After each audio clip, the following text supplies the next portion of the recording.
नमस्कार बंधुरा आज आमी कयेक कोয়া काँठाल निये निয়েছি और काँठालेर बीजगुलोके छाड़िए निয়েছি। छाड़िए निये एबार काँठालटाके आमी आलादा करे राखছি। एबार आमी एकटा बाटीते এই मेजारिंग कापेर एक कप सुजी निয়েছি और এই मेजारिंग कप दिएই 2 कप आमी मयदा नेब। এই 1 कप निलाम 2 कप निलाम। एबार आमी काँठालेर पोয়া पिठा बानाबो। तार जोन्नो सामान्य एकटुखानी लवण दिए दिচ্ছি। कोनो मिष्टि जिनिसे लवणटा किन्तु एकटु दितेई हय, सामान्य एकटु लवण दिए दिलाम और ओई कापटा मेपेई आमी 1 कप चीनी देब। 1 कप चीनी दिलाम। এটা আমার ঠাকুরের তুলসী পাতা পড়েছে, তো চিনি দিয়ে দিলাম। এবার এটাকে ভালো করে জল দিয়ে গোলাবো। আগে আমি এই কাঁঠালের কোয়াগুলোকে মিক্সিতে ঢেলে মিক্সিটায় ঢেলে আমি রস করে নিয়ে আসি, তবে বুঝতে পারবো কতটা আমার এটাতে জল লাগবে। এবার আমি সব মিশ্রণগুলোকে এই হুইস্কারের সাহায্যে ভালো করে মিশিয়ে নিলাম। মিশিয়ে নেওয়ার পরে আমি যে কাঁঠালের পাল্পটা তৈরি করে নিয়ে এসেছি এখানে আমার 1 কাপ হয়েছে। এই মেজারিং কাপটা দিয়েই কিন্তু সব কিছু মাপা হচ্ছে। আর এখানে খানিকটা আছে, এটা দিয়ে আমার আধা কাপের মতন হবে। তো আমি সম্পূর্ণটাই ঢেলে দিচ্ছি।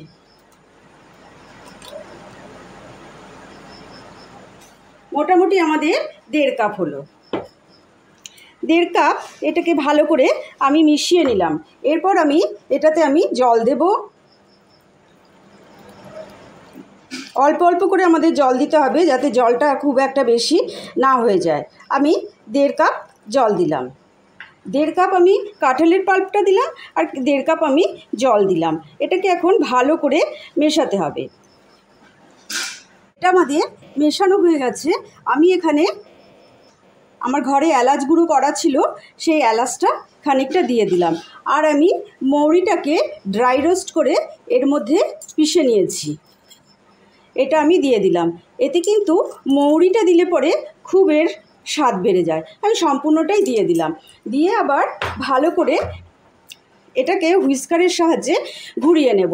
যত বেশি ঘোরাবেন তত বেশি কিন্তু এটা ভালোভাবে মানে নরম তুলতুলে একটা ফুলে উঠবে বলের মতো। এখন এটা ঘোরানো হয়ে গেছে। ঘোরানোর পরে আমি এটাকে 15 থেকে 20 মিনিটের মতন ঢেকে রাখবো। আর যদি আপনারা গরম জল ব্যবহার করেন তাহলে 2-3 মিনিটের মধ্যেই করতে পারবেন। যেহেতু আমি নর্মাল জল ব্যবহার করেছি সেই জন্য আমি এটাকে কিছুক্ষণ ভিজিয়ে রাখবো। সুজিটা আমাদের ফুলে উঠবে। এটাকে এখন একটা কিছু চাপা দিয়ে ঢেকে রাখবো। খানিকক্ষণ ঢেকে রাখার পর আমি আবার ফিরে আসছি। আমি আবার ফিরে এলাম। আমি ব্যাটারটাকে বেশ 5 মিনিট ধরে কিন্তু এরকম করে ফেটিয়ে নিয়েছি। তো ব্যাটারের ঘনত্বটা আপনারা ঠিক বুঝতে পারছেন। এই যে এইরকম করে ধরে যখন এইরকমভাবে পড়তে থাকবে তার মানে এটা একদম পারফেক্ট আছে। আবারও দেখিয়ে দিচ্ছি, একদম এই রকম করে পড়বে। ঠিক আছে, এবার চলুন কড়াইতে তেল দিয়ে দেব। কড়াইতে আমি তেল দিয়ে দিয়েছি, তেলটা বেশ গরম হয়ে গেছে। আমি একটা ড্রপ দিয়ে দেখলাম যে এটা ঠিক আছে কিনা। একদম পারফেক্ট আছে আমার কড়াইয়ের তেলের গরমটা। এবার আমি লো ফ্লেমে করে দিলাম আর একদম ফুলেও উঠেছে খুব সুন্দর। এবার আমি আস্তে করে এই ব্যাটারটাকে যতবার দেওয়া হবে ততবার কিন্তু এইরকম করে ফেটিয়ে নিয়ে তারপরে কিন্তু দেবেন।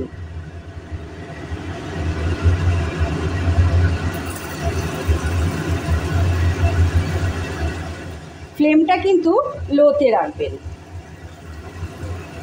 তেল গরম হয়ে যাওয়ার পরে ফ্লেমটা লোতে রাখবেন, না হলে ওপরটা পুড়ে যাবে আর ভেতরটা কিন্তু হবে না। আর এরকম তেল ছিটিয়ে দেবেন, তবে আরও কিন্তু বলের মতন ফুলে উঠবে। আমার চ্যানেলটা যদি ভালো লাগে তাহলে অবশ্যই লাইক, শেয়ার, কমেন্ট, সাবস্ক্রাইব অবশ্যই কিন্তু করবেন। যদি আমার চ্যানেলে নতুন বন্ধু হয়ে থাকে তাহলে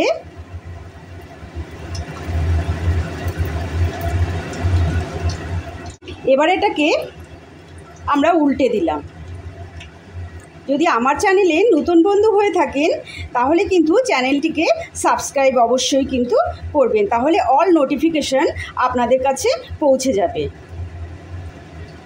দেখুন একটা মালপোয়া কিন্তু পোয়া পিঠা কিন্তু হয়ে গেল। যাই হোক, এটাকে মালপোয়াও বলা যায়, পোয়া পিঠাও বলা যায়, সব কিছুই বলা যায়। দেখুন কি সুন্দর তৈরি হয়েছে। এবার আমি আরেকটা দিয়ে দেখাচ্ছি। আবারও কিন্তু আমি ব্যাটারটাকে এরকম করে ফেটিয়ে নিচ্ছি। যত ফেটিয়ে নেবেন তত কিন্তু এটা সুন্দর হবে আর বলের মতো কিন্তু ফুলে উঠবে।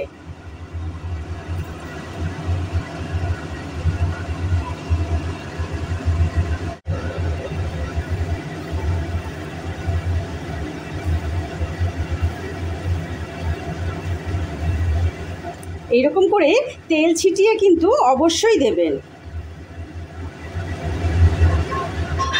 আর ফ্যাটাতে ফ্যাটাতে এটা কিন্তু বেশ সাদা টাইপের হয়ে যাচ্ছে। যত ফ্যাটাবেন তত কিন্তু সাদা হবে, যেহেতু কাঁঠালের রঙটা তো একটু ঘিয়ে ঘিয়ে টাইপের, সেই জন্য।